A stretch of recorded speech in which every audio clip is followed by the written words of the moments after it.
So today we are going to do this poem, that is the first poem of your syllabus, A Photograph by Shirley Toulson. So first we will have the reading of the poem. The poem goes like this. The cardboard shows me how it was when the two girl cousins went paddling, each one holding one of my mother's hands, and she, the big girl, some 12 years or so, and there stood still to smile through their hair at the uncle with the camera. A sweet face, my mother's. That was before I was born. And the sea, which appears to have changed less, washed their terribly transient feet. So this is the first stanza that we have, and in this first stanza we find the poetess, or you can say the poet, Shirley Toulson. She is telling about one cardboard. Cardboard means one photograph is pasted on the cardboard, and what is there in the cardboard or that photograph? There we find three girls. One is the mother of the poet, the tallest of all, and other two cousins. So it is quite clear that she must have been in the middle, and these cousins, they would have been there in both the sides. And who is other person there? One person is more, and he is uncle of mother, and uncle was there with the camera. And now what is the description there in the photo? There they are smiling. They are smiling, and their hair, they are going here and there through their faces, because there must have been wind blowing. So that was the kind of description you can find, a natural kind of description. And then she is telling about her mother, a sweet face. My mother's, that was before I was born. So here you find the nostalgic feeling of the poetess calling her mother a sweet face. And now she is talking about and the sea, which appears to have changed less. So now there is description of nature, and now she is saying there is no change in the sea. It is apparently it is same, but you will find there is a lot of change in the case of mother. Earlier you will find it is about the cardboard, what was there in on the cardboard, the photo was there. Then she is telling about mother, that lot has gone, lot has changed, and lot has passed over, but there is a little change in the sea. It has not changed so much. So now one more thing that poet is telling, the sea was their terribly transient feet. Here this transient feet is very important. Transient feet means feet which are not constant, feet which are not permanent, feet which are temporary. So here you will find this feet represent the whole. Whole means the poetess mother. So here you find there is a figure of speech, synecdoche. Synecdoche is a kind of figure of speech where a small portion is representing the whole. So here the feet you will find they are representing full mother.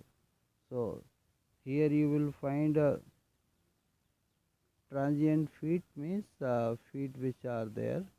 So they are representing the whole. So transient feet means all three girls who are there, their feet.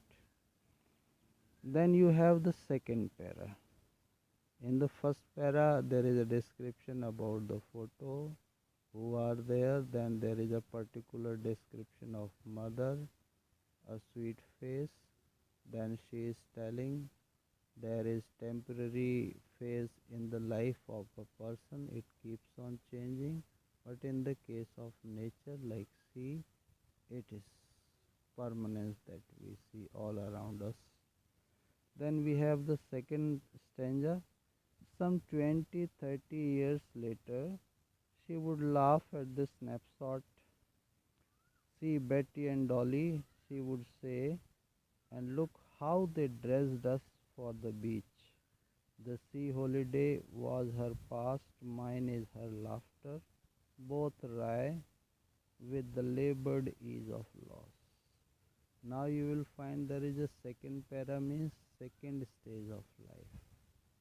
First you will find these girls, the age is also given, the tallest of all, mother of the poet, she was 12. So it is quite clear that other two girls they must have been younger than her mother. So in the first stanza you will find carefree nature.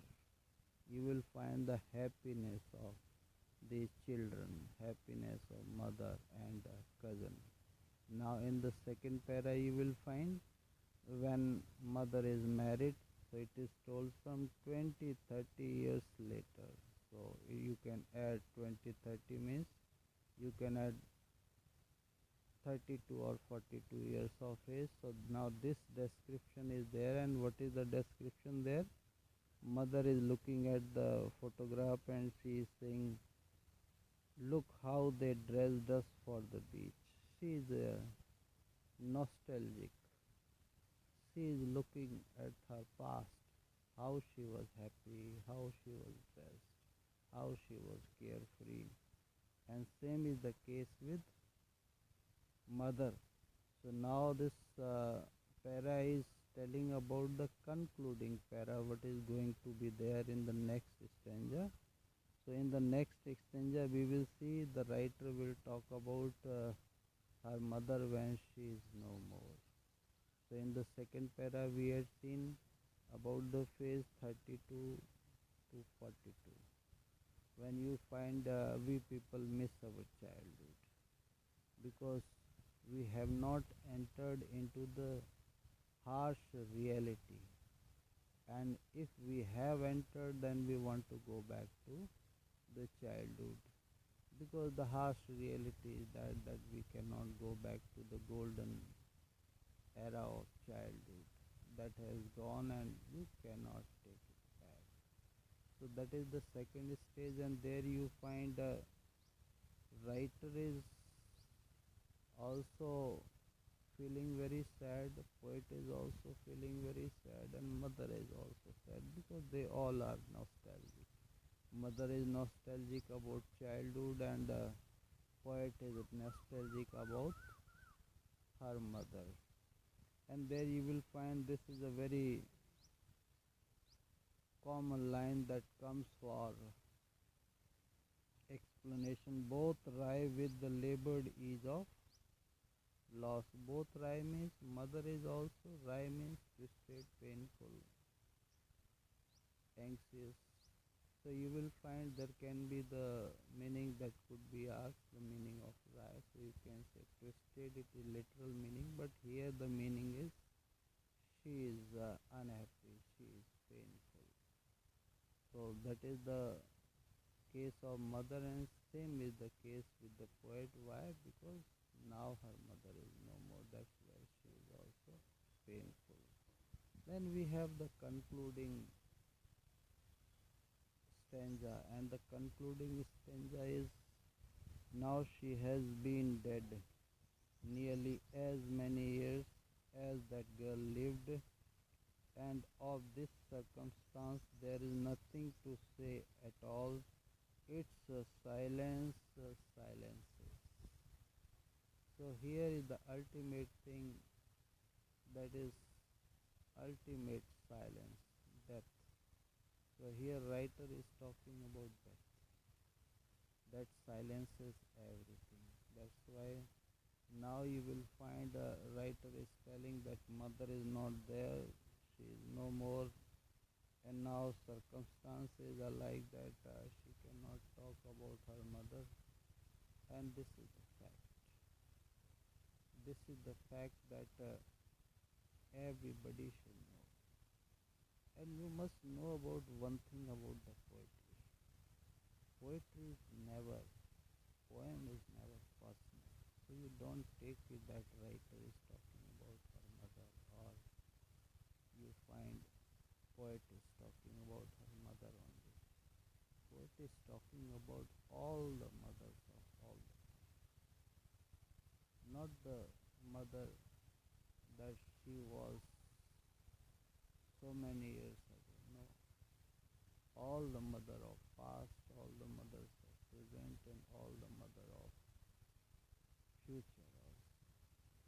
This is the universality thing kind you will find in all the poems. All the poems, they are universal, they are not time bound, they are not bounded to one personality.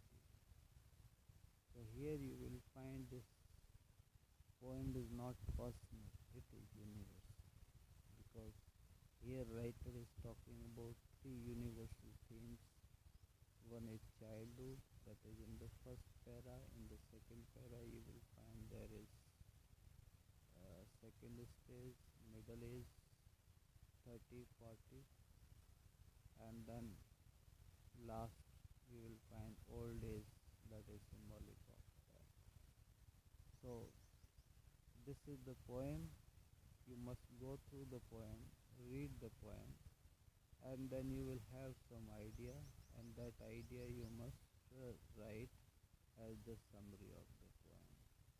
So that is all for the today, and go through the poem again and again, and that will only give you some insight, because this reading of poem or understanding of the poem or the writing of poem, it is God's gift. And if you want to have it, you must try to read the poem again and again. There is no way you can't understand a particular poem through YouTube or any other source like guidebooks. You must only go through. That is the only way. And if you read it again and again, you will get into something.